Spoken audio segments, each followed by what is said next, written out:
All right, so Trump, obviously, as you saw, was back in court today. This time, he took the witness stand, though, which I think is really important to this whole thing. Now, the activists running this trial that John Glasgow was talking about, he calls himself a judge, but I think he's just some partisan kook. Now, Judge Engoron told Trump's attorney, as you just heard, to sit down and to get their client under control, to answer questions and not give speeches. And here's why that's important. He's basically saying, we're going to ask you a bunch of really pointed questions with no context, and we want you to not have the chance to refute them. This judge doesn't want any context because it exonerates Trump. He actually said, we are not here to listen to what you have to say. You are supposed to answer. No doubt, a lot of the questions were the typical gotcha questions. The ones with, like, no right answer, like, did you stop beating your wife this week? Those type of stupid questions. I don't even know why there is this trial. I think we should can this judge just convict him so we can move on to the appeals and win that, please? It's a waste of everyone's time. Now, my non-legal opinion here, having the gravity of a former and probably future president on trial, I think this should yield like a bit higher of a judge than some Willy Wonka wannabe in a New York City courtroom. This is just my opinion. But the gag orders, they're a perfect example of how crazy this whole thing is. Again, they are prosecuting him for a crime in which the would-be victims have testified that they're not harmed. And Letitia James, she doesn't have to be there, by the way, but loves to make this her star moment every time she just rushes out to the microphones right after the trial. They know they have no case on any of these charges. Why do you think this judge is taking away his legal ability to speak out outside the courtroom? This is what our court system is for. You can't file bar complaints against attorneys or whatever else they can come up with to shut them down, to try to get them to not represent their client. These liberals, Letitia James, this judge, they think their side is so star-spangled virtuous that they can violate every norm, every legal standard, every modicum of decency because the ends somehow justify the means. It's garbage. They are terrified of Trump winning a second term, which is all that these prosecutions are trying to do.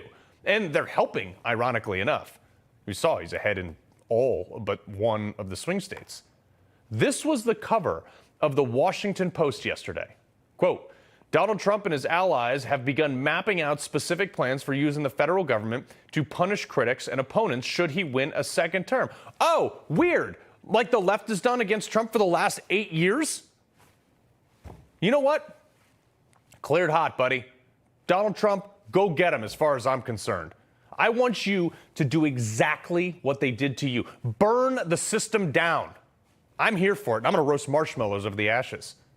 What we're seeing now with these Hamas protests is the next BLM, and they're using it to move the narrative down the line against Trump.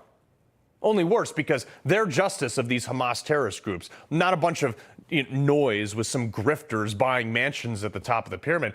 These people, who the Democratic Party is empowering, by the way, they want death for people who don't share their way of life. And if you think you're going to have the Gays for Palestine thing, that's not going to buy you any virtue. These purple-haired gender studies majors are like clapping along with banners like I just told you about, thinking that they're somehow going to be spared from any fate should Hamas rise up here in America. Hezbollah just declared war on America, too. These historically illiterate wokies, they break everything down into oppressed and oppressor. And they get to decide who is who based on whether or not they agree with them for whatever the issue or outrage of the day is. They want to tear everything down, yet they refuse to build anything. I don't think they can build anything. It's like a perpetual manufactured outrage because they have it so good, they don't even know what real actual problems are. They've never missed a meal. I say to these people, like, you don't like it? There's the door. You think Palestine is so great? Iran, China? These people are chanting death to America. Go over there. See how that works out. There's the door. Don't stay here. We don't want you anyway. I'm sick and tired of it. Pack up your hemp bag with all the vegetables you need for your journey, get on your eco-friendly yacht with solar panels and Greta Thunberg, and leave. This is not what I fought for. This is not what my friends came home in bags for, so some 19-year-old Ivy League freshman can scream in some cop's face about a system that has given them every single opportunity to be a fool. And man, they have seized it. These people will scream about abuse of freedoms protected by a flag that is draped over heroes' coffins with no remorse. The same flag that these radical lunatics will burn in the street while claiming hate crimes about their pronouns on college campuses. I am sick and tired of it. And most of America is, quite frankly, too. Actually, everybody I talk to. I love this country too damn much to let these people tear it down. I'm not alone. There's going to be a breaking point. And I say this not as an advocate for disorder, but rather as a warning for reality. Look, good order and discipline, I've said before, is only maintained so long as enough people have more to lose than gain from rising up. If you take away the fabric of Americans' ability to be protected by the legal system and the rest of the system, like we're seeing now against Donald Trump, they're doing it to a former president. They can do it to anybody. If you do that, enough people will cause a really big problem. Again, not advocating for it, it's just a reality. Look, case in point, however misguided and stupid the BLM protests were, it was a bunch of people convinced that a system didn't work for them.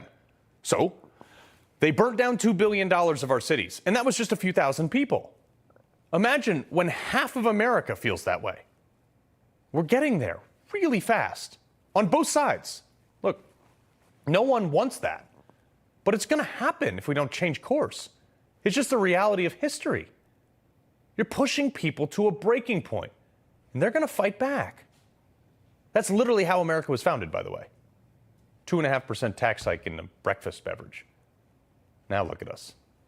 But Biden, the guy who promised to the uniter-in-chief, the adults are back in charge, or whatever other stupid things he said, he can't even make his own party happy.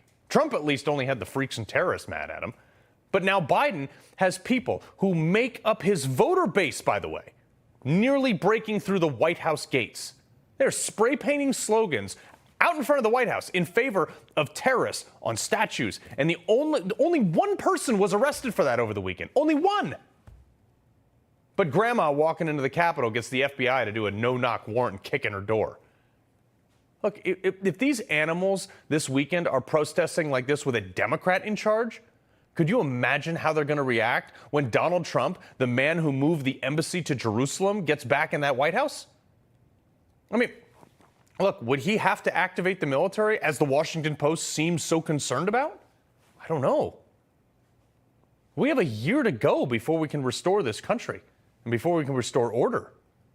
I'm worried. This rapid destruction of our country is intensifying.